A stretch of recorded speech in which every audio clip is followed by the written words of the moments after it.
In early July, the Rolling Stones just finished recording an album. Mick was very interested in Jim Morrison because of how fawning the press was towards him in London. The Stones hadn't played in North America for a while, and he wanted to know how the big bands were handling themselves in the sports arenas. In only 2 years, things had changed drastically.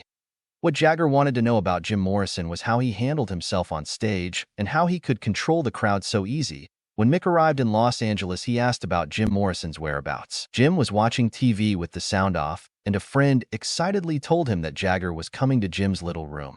Jim simply exclaimed, "That's very good." When Jagger entered Jim's small room, he was surprised at how simple he was, since Jagger lived in a luxurious house. Jim got up to greet him and retired to bed. Jagger thought he was meditating. When he told Jim this, Jim told him that only Robbie and John did that. When Jagger asked him about how to handle himself on big stages, Jim Morrison told him that to convince a big audience, one had to exaggerate things. "If you have to fall, you really have to do it," he exclaimed.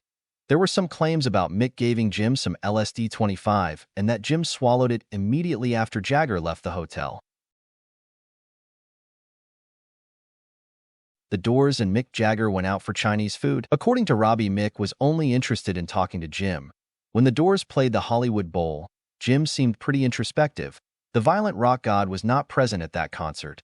Jim limited himself to singing his songs with fury and giving a decent show, but according to Robbie, it was not one of the Doors' best performances, since Jim did not move like crazy, dance exaggeratedly, and didn't have too much stage presence like in all their other concerts. Nevertheless, Jim sang and gave a good show, and the Doors did their best.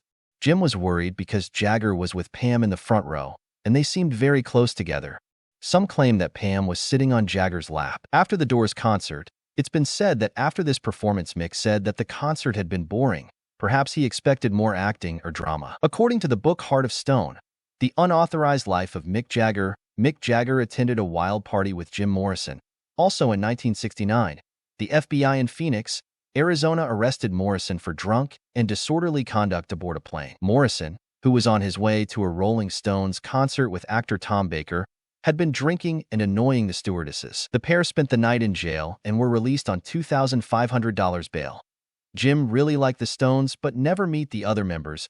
There's a rumor that Jim Morrison suggested the title, Exile on Main St.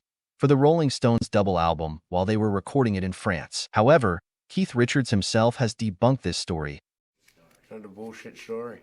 I never did meet Jim. calling it pura mierda, pure nonsense. He said that he never met Jim because Richard was in the south of France and Jim was in Paris around that time.